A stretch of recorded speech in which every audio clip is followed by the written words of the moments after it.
Yes. His phone will ring in between. I already put it, Swamiji. You see it. Already put it.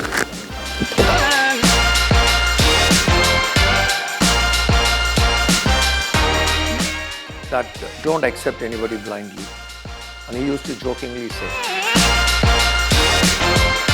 go for the difficult should be the thing. Oh, I find this difficult. Follow the teaching, not the teacher. This is what Gurudev has taught us. Not necessary a guru has to be in the physical form. Not required at all. Are they helping on the self-respect of a person? Shall I? Please silence, yeah, rolling.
Hi, namaste everyone.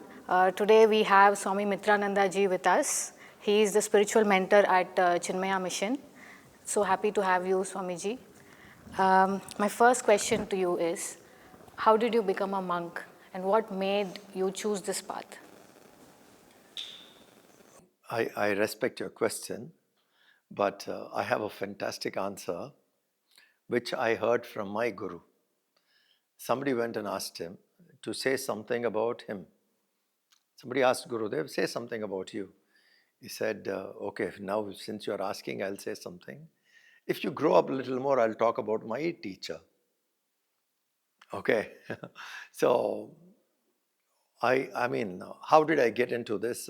I cannot say anything on my own. It's something like I met him at a very early age, Gurudev Swami Chanmyananji. And he was one of those rare human beings in whose presence, just being around, there are so many things to learn. So he was that kind of a teacher where around him you can pick up lessons. We have a book in Chinmaya Mission called Every Breath a Teaching. That when you are with that kind of a person, every moment can be very inspiring. See, in our scriptures, it's very clearly defined who is the right teacher. Right teacher is someone who is well versed in the Shastra, that is called Shrotriya. One who is well versed in the Shastra and also can be very articulate about the Shastra. One qualification. Second qualification, Brahmanishta. Brahmanishta, well established in the realization. So if we come across a combination of these two, the inspiration around them is contagious. I was really fortunate to associate with someone like him, and he himself was, in his early days, was a non-believer and had a lot of questions to ask. So when he talks to anybody, suppose he's explaining a verse of the Bhagavad Gita, in his deliberation, in his explanation, he would keep these people also in mind. What I say, how will the non-believers look at it? How would a left liberal look at it? He would keep these things in mind, saying, what are the questions they'll have? And then he would explain the verse, keeping them also in mind. The believer automatically gets convinced. when you can address the non-believer and then come. So Shankara also had the same style, Adi Shankara. Sometimes he'll ask a question. He himself will write that he has created a character and says this character is asking Devadatta. So Devadatta is asking this question and then he'll answer. So that style the enlightened masters had. So a person like Gurudev, when he addresses, he will keep these people in mind. That's why he's so powerful, so convincing. So he could convince a non-believer. So we were moving around, and what kind of questions will come? A faithful guy would accept whatever is said. But a questioning mind will say, like how can this be? How can that be? So Gurudev had this ability because he came from that end. So going around him would be very, very inspiring. I happened to meet him. My parents were his devotees. And as you grow up, you have a lot of questions. Sometimes, in parenting, people make mistakes. When you're not ready, they take you to a satsang. At what point did you realize? When I told you that, my mom and dad were Swamiji's devotee, even before I was born. When you're in school, let's say 3rd standard, 4th standard, or 6th standard, you want to go out and play. When you come back from school, a sport or something, outdoor. If Gurudev was in town, they'll take you for the talks. You go sit there not to understand anything. Because he's talking. How will a 4th standard understand discourse is meant for adults? So this will create aversion. But anyway, part of Bal Vihar weekly once. But I was more curious, interested. I came back to track when I was in the Yuva Kendra. So there I felt, not only the questions you have, his vision, and he himself has trained us that don't accept anybody blindly. And he used to jokingly say, humorously, the longer the beard, more you should suspect. That's one of the famous things. He's a long-bearded man. No, I did have for a long time. Too many believers came, so I removed. Okay. Leaving that aside, he used to say that, saying you should question. So we were like checking. He speaks something. Is he, like one of the questions as a teenager, youth you will have is he following what he's saying? Is it into practice? I was very keen on ticking those boxes. Because at home it used to be an adoration. Everybody will adore. But I was like let me check. And one thing I found far beyond and which really convinced me is I could never see him selfish. Never. In any dimension I saw this person, I never saw him selfish. Then I know what he's doing is selfless. And the content was very inspiring. Vedanta. Vedanta is a kind of a seeking. You need tremendous guts to walk the path of Vedanta. Because you have to drop what is known and seek that is unknown. Yes, that was my next question. How would you explain to some layman to apply Vedanta in his or her daily life? I'll come back. So you need a lot of guts to leave the known and go into something unknown. And with him around, like I saw him selfless, and I saw him, the subject is so inspiring that you need to move from the known to the unknown. And I saw that it'll be lovely to join his team. Because there was a very genuine person, highly inspiring, and brilliant thinking. So it's like join the team. It's love, basically. Join the team. Do what little I can do. See, when you love someone intensely, you want to give your best. So with a guru, when that kind of a thing happens, it's very intense. Then you decide, I'll give in and I'll take. That's how I chose to be a monk in the early stages. It's out of sheer devotion and want to serve. Because I believed what he's teaching is great and I can join his team that way.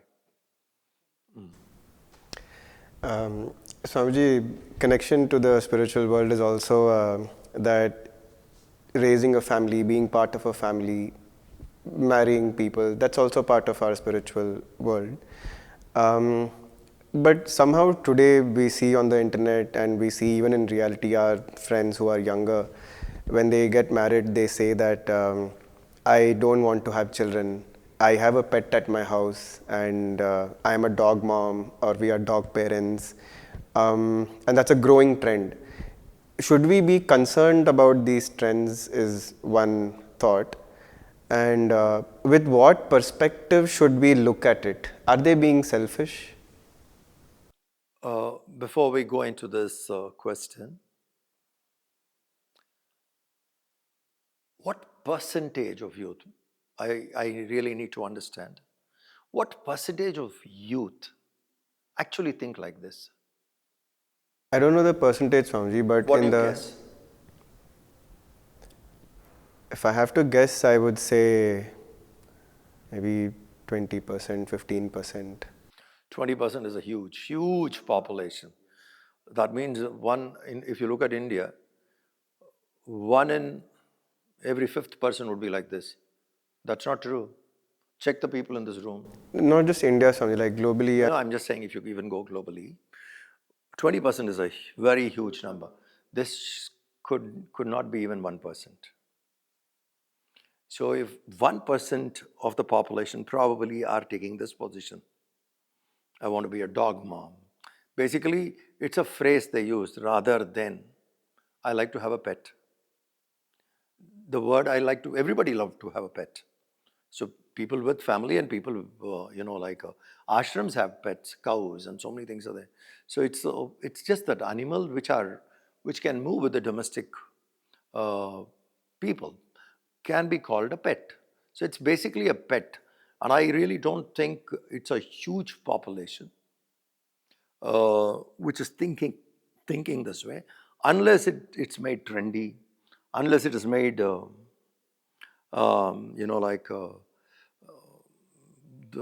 ambassadors of such content, we need to see. It can be made very glamorous to say these things, but in reality, it could be very minimum. And if we look at a role model, you started with spirituality and then you came to this. So spirituality, if you talk about, Krishna was a grahastha. He was talking to Arjuna, who was also grahastha. The entire dialogue of Bhagavad Gita is between two grahasthas, two soldiers. Both had large family. And they were also animal lovers. Loving animal is not against having children. Now, who do you emulate? Show me one example from the scriptures who loved the pet, ignored the family. Give me one example. Do you have? No. So it's a way of life, time-tested way of life which has served the community well. For a few years you are a student and then you get into household. For maybe 20, 25 years you're a householder and then you go into vanaprastha, sannyas.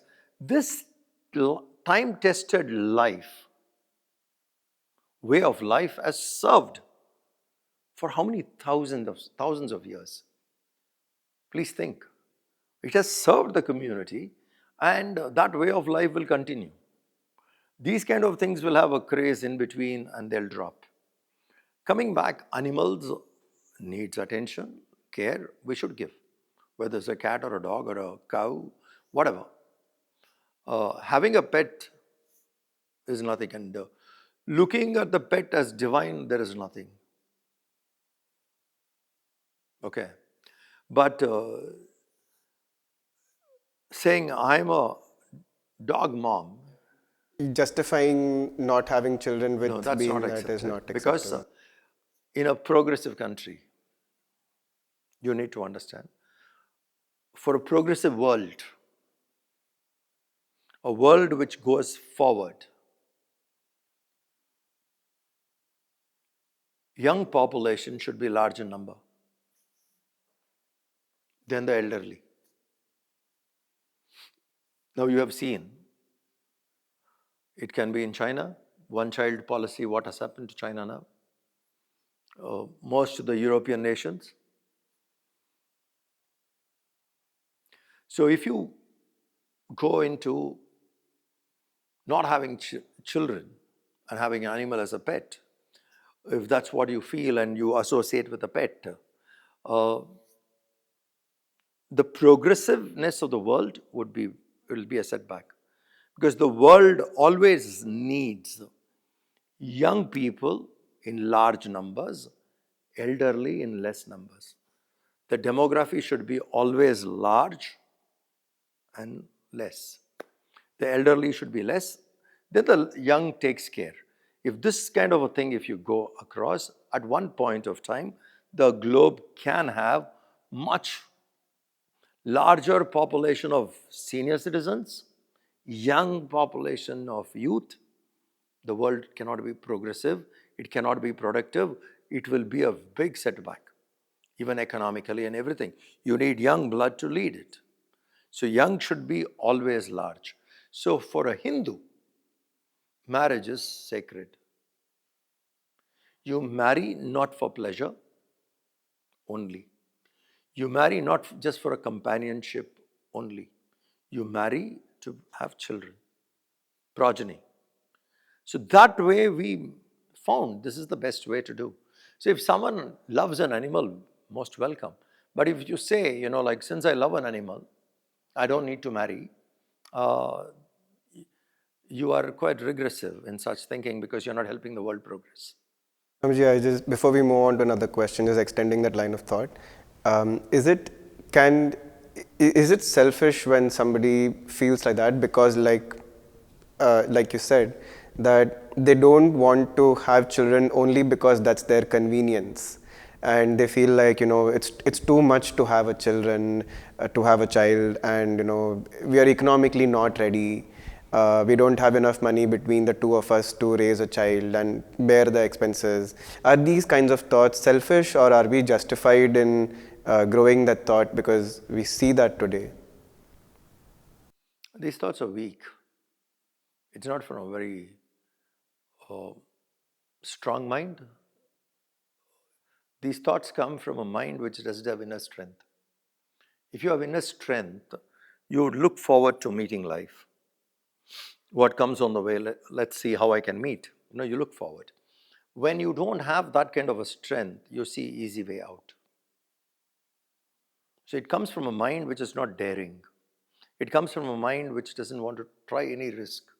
It comes from a mind which chooses to be going always what could be easy. If your mindset is only to go and choose what could be easy, then you will not aspire much in life. Big thinking will not be there. Expansion will not be there because you have chosen to stay with small stuff. Like Sri Aurobindo said to the youth when he was addressing, he said, go for the difficult. Go for the difficult should be the thing.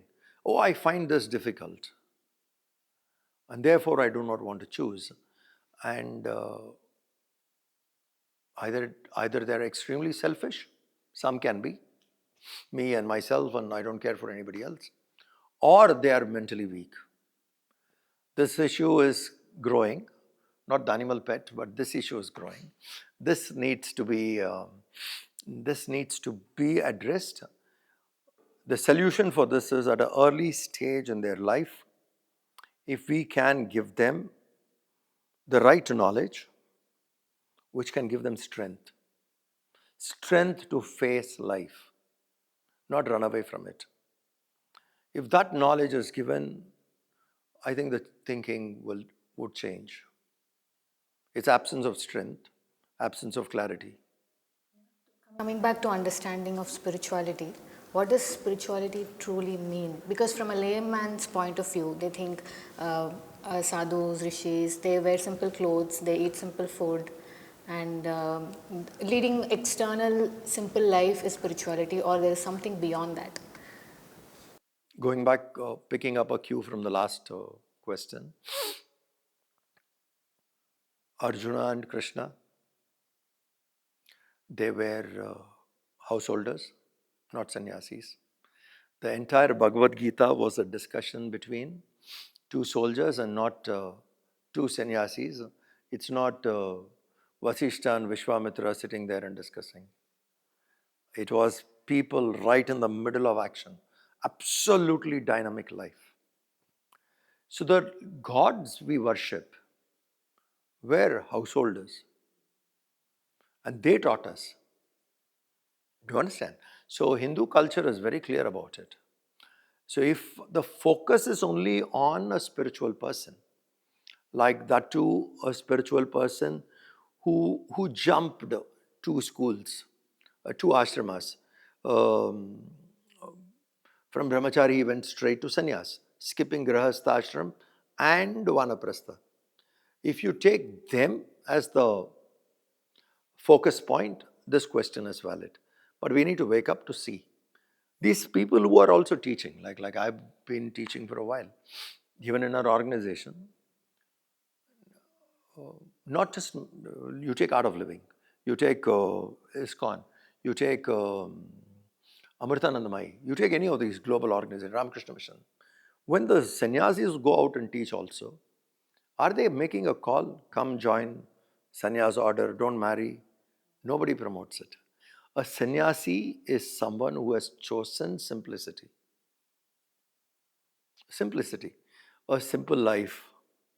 And mainly because there are situations in the world, if you see, there are times in the history where somebody who can give their full time for a cause is needed. There was a time when we wanted independence. The young movement started by Chandrasekhar Azad, Bhagat Singh. These guys were very, very clear. They were 18, 19, 20. They were very clear saying, let's not get into family, because that means a bigger responsibility.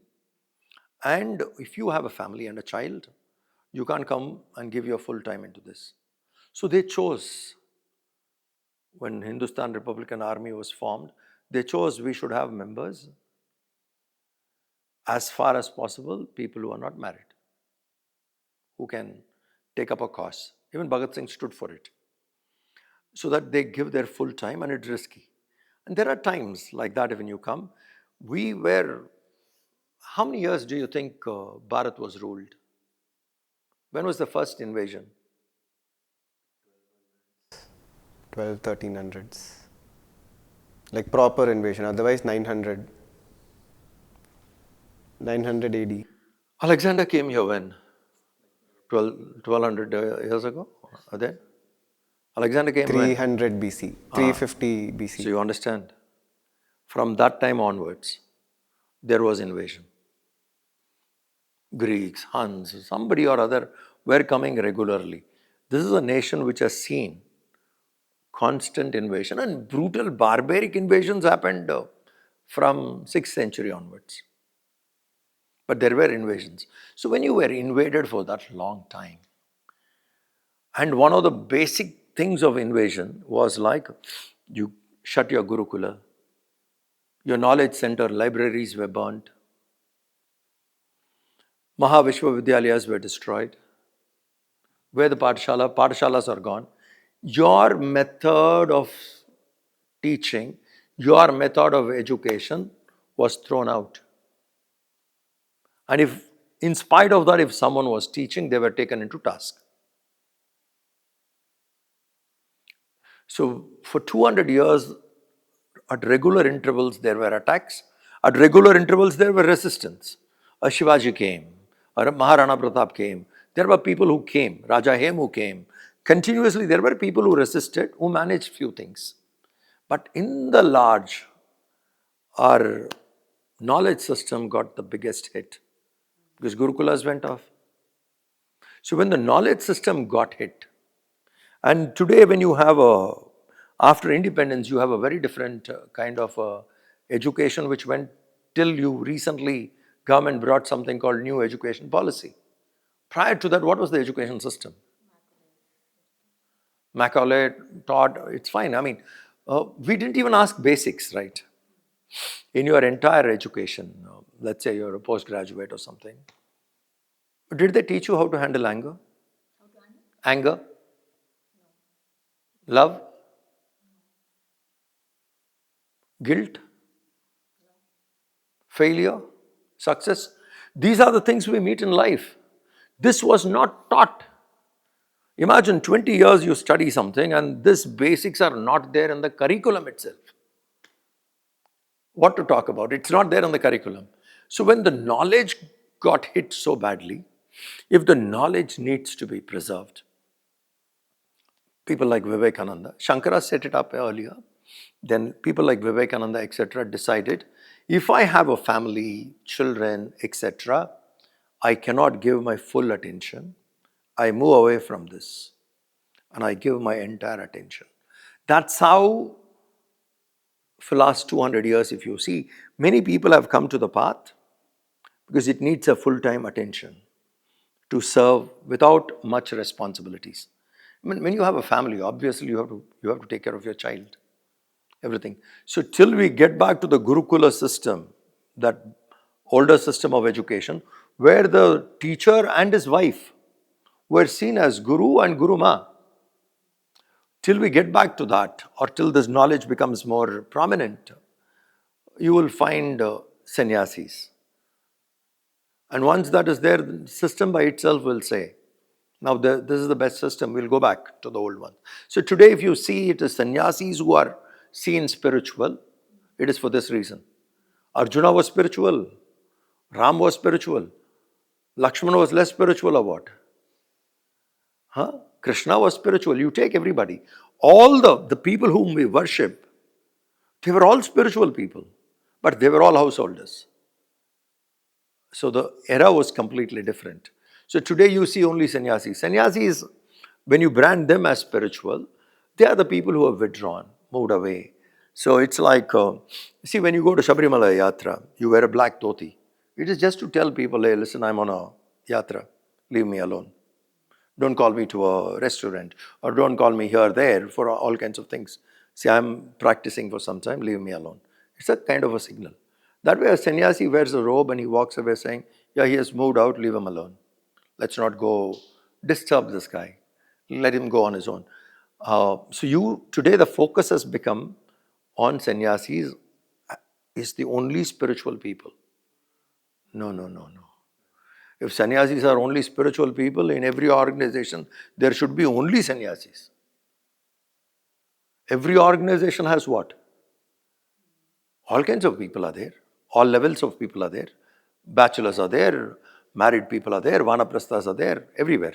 So, somewhere the focus goes on this. I think we should make the youngsters shift the focus. Spirituality doesn't mean only sannyasis. Spirituality means that someone who learns to live life to their full potential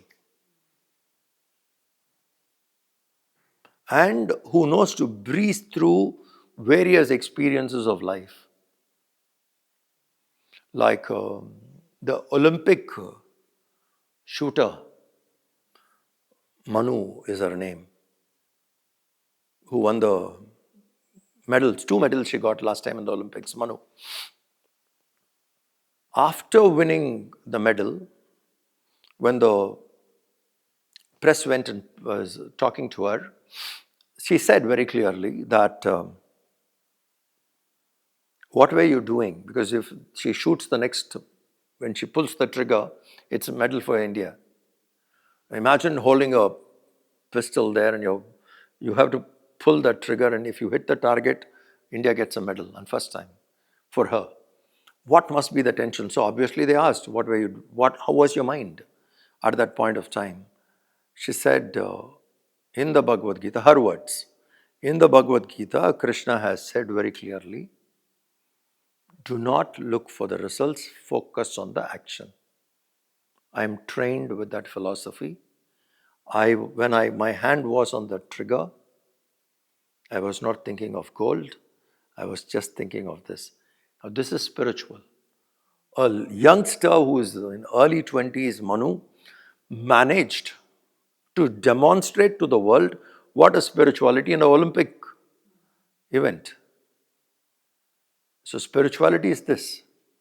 When the focus is not on these kinds of people in the world and you focus only on sannyasis, then you think spirituality means renunciation of desires, walking away, wearing a strange color, like all those things come across. No. That's why the masses have a misconception. Ah, When gurus, use flights or cars, they're frowned upon. Do you think this is? there could be people looking at it that way, 100%. They need to understand technology and luxury. The clarity should be on this. What is luxury and what is technology? Clarity should be there. Today, in the past, when this kind of transportation wasn't there, let's say very simple, Chennai to Tirupati, you want to go on a Padayatra. You want to go on a yatra. What are the means? I'm saying 1,000 years ago. What are the means? Elephant or a horse, those who had. Otherwise walking or palanquin. How long will it take if you do by walk? 150 kilometers, Chennai to Tirupati.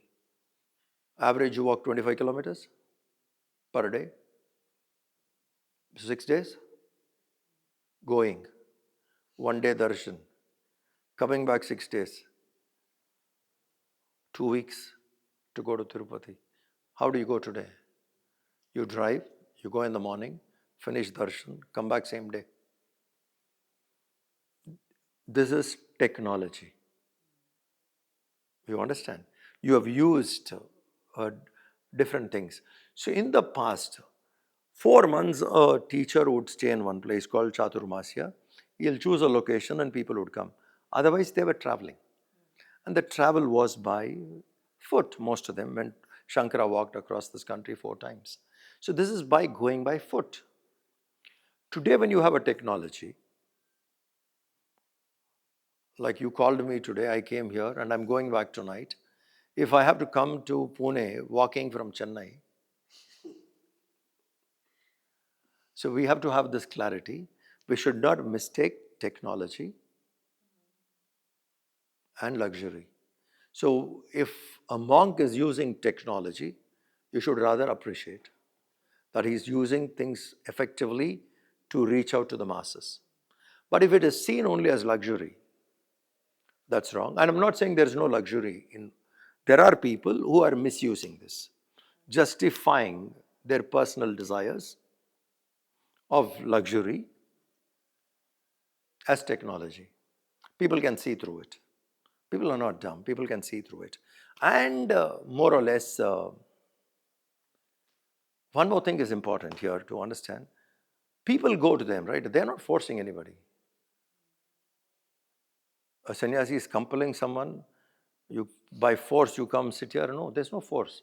If at all anybody is walking. People use it to attack. No, I'm just saying, so people go on their own. Isn't it? There's no force first. People go on their own. Now, if someone wants to attack, first level we should be very clear what is technology, what is luxury. Second, we should understand, is someone using a luxurious way of life under the camouflaging it with technology? That you should know. Somebody like that, yes, we should understand. Swamiji, you made a very important point. The very fact that you have examples today from young people, inspiring people, quoting our shastras, our scriptures, means that the whole colonization of the Indian mind has started reducing to a good extent. So there are a growing number of youth who have taken to spiritual thoughts, discussions. They enjoy it, and we see this because we have like now you have bhajan clubbing and different ways of entertainment which has become more sattvic than before, and they have started becoming cool. So for such people who have now entered this space, is there something that they should be aware of, or that's one part. Second, what is their next step? Like now that they have arrived at this. What should they be aware of? Aware of what? Not aware, beware of. Like Beware of. yeah, being misguided. Like when you started our conversation, also you mentioned that Swami Chinmayananda wanted to expose the sadhus, and So is there something, because today everything is blowing up. We are spoiled for choice even when it comes to spiritual organizations that we can choose from. How should we choose? Like I am interested in in spiritual knowledge. I want to know. How should I make a decision? Which or where should I go for it? This way it can't be answered. We need to see it very differently. Spirituality is a science, okay, of human evolving to divine. It's a science. It's not a moral study. It is a science. How a human can evolve to divine. Now, in this science of evolution, there could be humans who are very primitive, and there could be humans who are very sublime. So, sublime to primitive. How many levels are there? Sublime to primitive? For someone who needs a primitive teacher, he's at that level. Someone has to cater to them. There will be a teacher, because at the primitive level, there is a demand for a teacher. So the sublime teacher may not come there. There would be a teacher who is primitive to guide. And there are students at the sublime level, born very, very highly spiritual, carried forward from their earlier births. Now they need a teacher who will take them. So now if you look, this guy's method of teaching and the primitive, there would be a world of difference. So each teacher will speak exactly to that level of student. And automatically it will appeal to... So that those students who have that demand at that level of evolution will go to that teacher. 1 minute, let me finish this. So from that end to this end is what spiritual people are. So if you compare these two, there will be a problem. Why is he not teaching like him? The people who go there are different. He caters to them. Why is this guy teaching something different? Because the people who go there are like that. So as different levels of human population, at each category there will be teachers guiding. Probably that teacher who guides them at the primary school may not actually know what is at the high school. Maybe only a teacher at the primary level of spirituality. So they may not know. So students going. Now this, if you look from outside, it can look too contradicting. Now I want you to think further. Someone may be faking. That's your question basically. I have to be aware of, because somebody can be cheating. So I must be aware of, because there are all kinds of people. Because there will be all kinds of people that you understood. From primitive to sublime, there will be all kinds of people. In each level, there can be someone who's faking. Now, you can fix few things. You may not fix few things. Okay. The best method, if you ask me, again, I will only say what my guru said. The best method would be follow the teaching, not the teacher. This is what Gurudev has taught us. That's why he has made us anchored in the book, in Chinmaya Mission. We teach the book. You teach Gita, you teach Bhagavad Gita, you teach Atma Bodh, you teach different books. So that the attachment is not to the teacher, the attachment is to the book. Anchoring is not in the teacher, the anchoring is in the book. Gurudev designed it this way. So, best would be hold on to the knowledge, not to the person. This should be a general advice because there are all types of seekers, all types of teachers, and in that some can be faking. So if they fake it out, I should not be holding on to that person. I should be holding on to the teaching, to the book. That's why we always kept Shastra as our pramana. If someone is teaching something, let's say XYZ, a teacher made a statement and has taught something, in the past people will check, is it part of the Vedas? Is the Vedas approving that statement? Yes, Vedas approve. Okay, we agree. So Ved was our reference. Ved was our pramana, authority. So we used to gauge that way. Today when you don't know Ved only, this is more difficult. So one, we have to be very sure that different levels of teachers will be there. Some would be faking.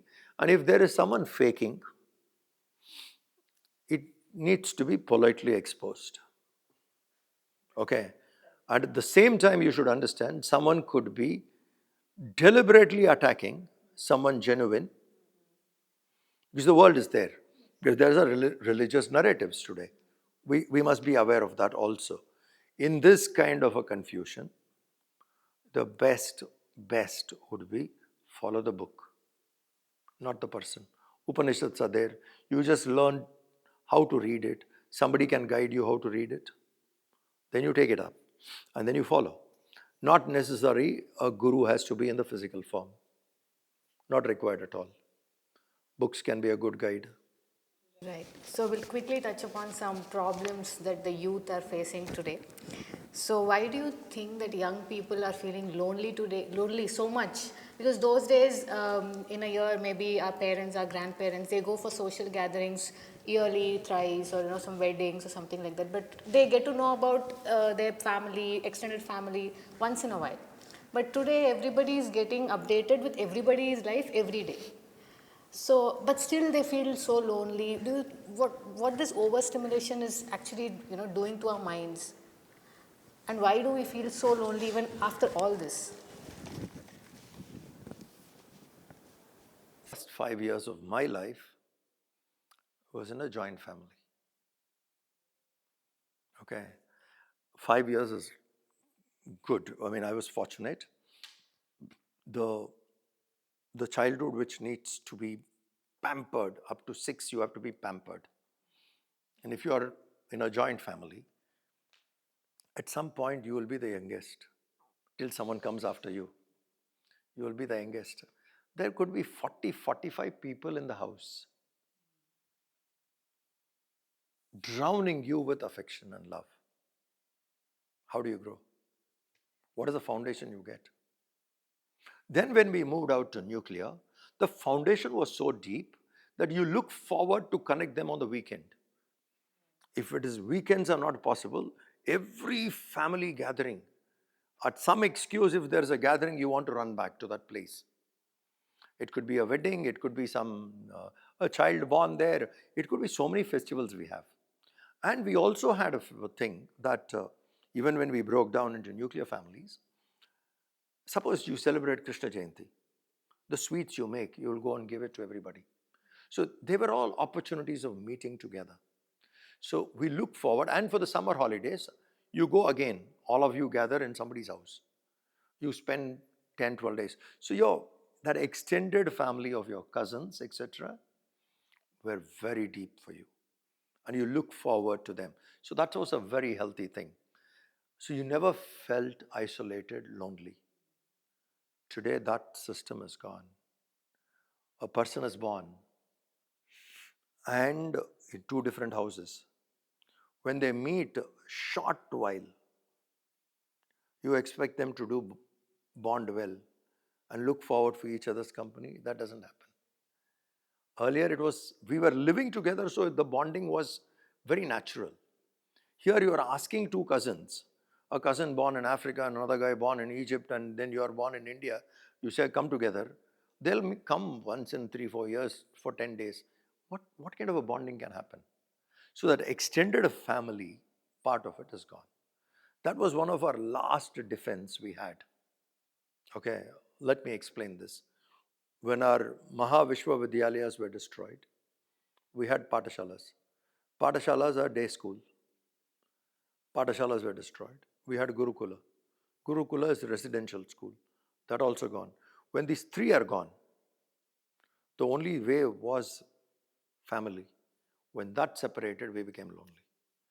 Now in this loneliness, isolated, two people, one child living in a closed environment, school, or maybe you make friends in school, or you make friends, but that cannot be equal to the bonding, what happens when you live together actually.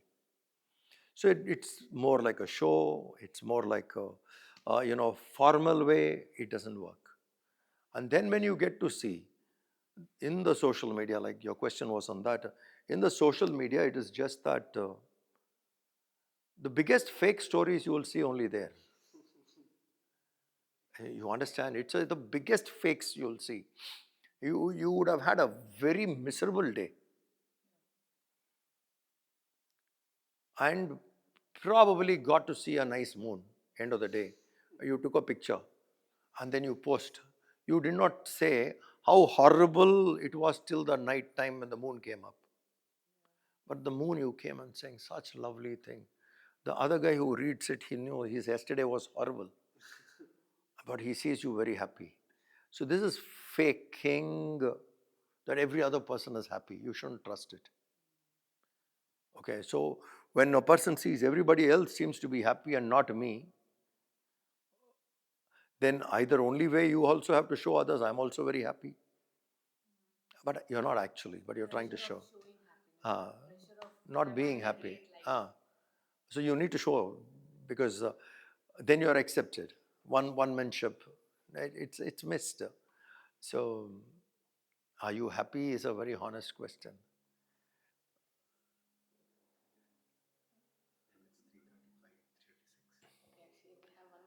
Yeah, go ahead. One more question, fine. So I want to ask you on why should youth be aware of good governance, not just politicians or politics. Why should they be aware of it? And my follow-up question is, in elections, are freebies really needed? And why politicians are, what do politicians should do to actually, get people's trust and not go behind these fake, false manifestos? Good governance, knowledge is absolutely mandatory for youngsters to know. Only when you know what is good governance, you will have the matrix to check. You will have the lens to see, is it good? When that knowledge is not there, how do you know what is good governance? You may have to believe whatever people do. So knowledge about good governance is extremely important. And that's not there actually. People don't even know. I'm talking about some of the top people, like I don't want to name the institutes here, but some of the really well-known management institutes, etc. When I interact with them, I ask them, on governance, I pick up 4-5 points and say, what do you think about this? Oh, very nice, very good, really important. We lack this, things like institutional memory, this, that, and all that. If we don't have institutional memory, anybody, they are not handing it over, an institutional memory. You do something and it goes, because what you do, you're not recording. Data keeping, we are not recording. So it just goes like that. So when I pick up these kind of topics and I ask them, on what do you think on these policies of governing? They say, these are brilliant, really too good. I said, this was a dialogue between Ram and Bharat. Do you know that? Which book? Ramayana? Valmiki Ramayana, you go, see. So there are great conversations between Yudhishthira and Narad on governance. Brilliant conversation in Mahabharata. Brilliant conversation between Bharat and Ram on governance in Ramayana. These were some of the basics taught in our older system of education. So when the child goes, the child is aware what this is. Today we are not aware. So good governance knowledge on it is very important. And we have to understand these policies which came out from Chanakya or from Valmiki or from Vyasa. Please understand, they are not ordinary minds. Those are the minds which connected with divinity. They have expanded to the universe. And in their silence, these words reflect. They are much more deeper than what we see. It's not born from a very agitated mind. It's not born from a mind which is still seeking something.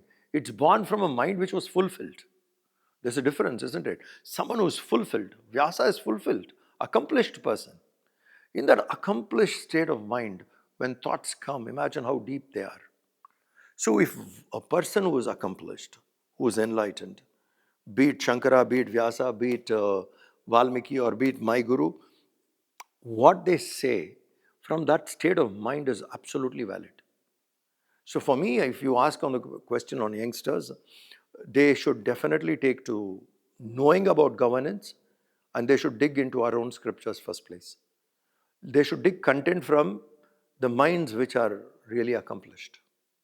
So I have spoken about this to few people, few of the top institutes in our country. And we are looking at sometime we would like this to happen. We want to have an international conference on governance in Chitrakoot. Chitrakoot is in UP. In Chitrakoot, we want one international global conference. We are stitching a team, different organizations. I'm asking all of them to get involved. So together we want to do this. And bring the top people for that seminar. It is in Chitrakoot, Bharat and Ram meet. And this actual dialogue of governance happens there between Bharat and Ram. 175 points are there for discussion on governance. Maybe youngsters will come. Then probably they'll get to see, oh, in Ramayana such governance are there. So we're working on a conference. Okay. Now going back to the later part of your question.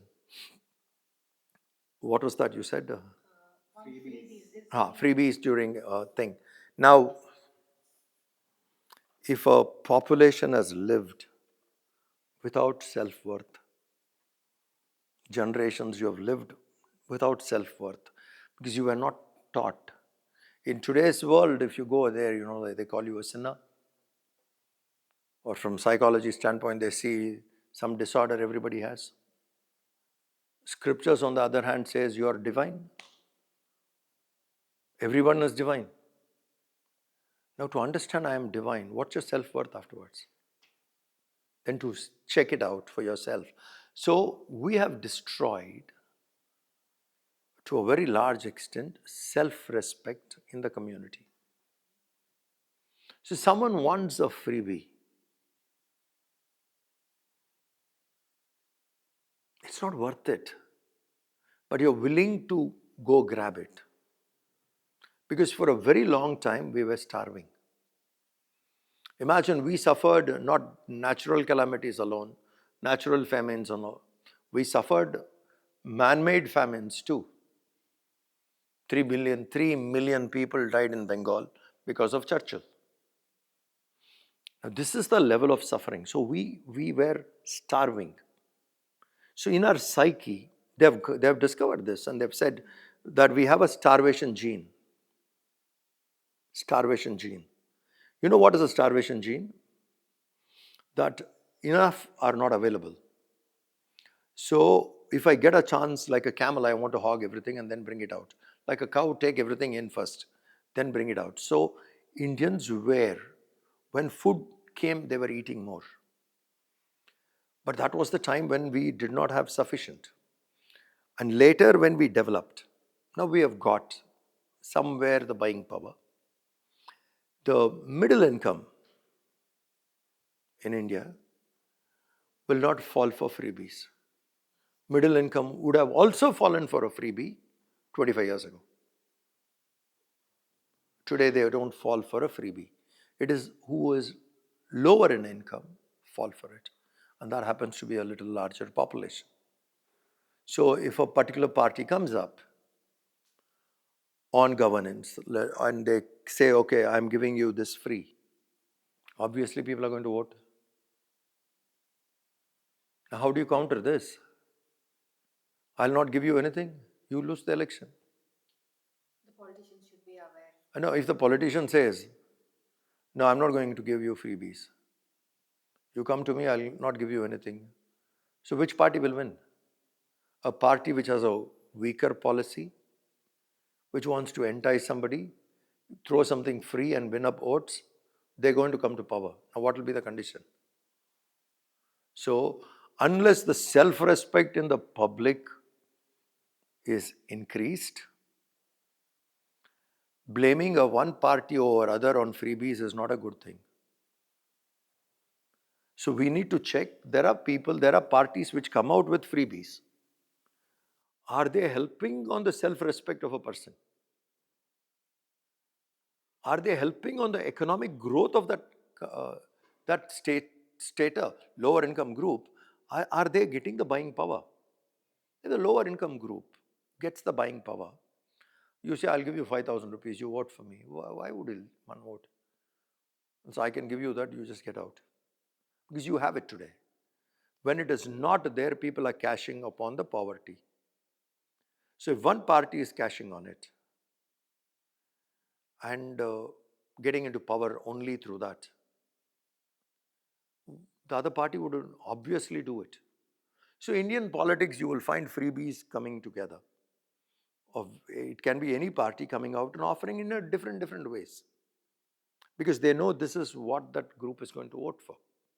So we need to work at the lower income group, their economy level increases, they get the buying power. Till the lower income group gets the buying power, this freebie culture will continue. Till the self-respect comes, this will continue. So one side we should increase self-respect and one side we should increase the economy.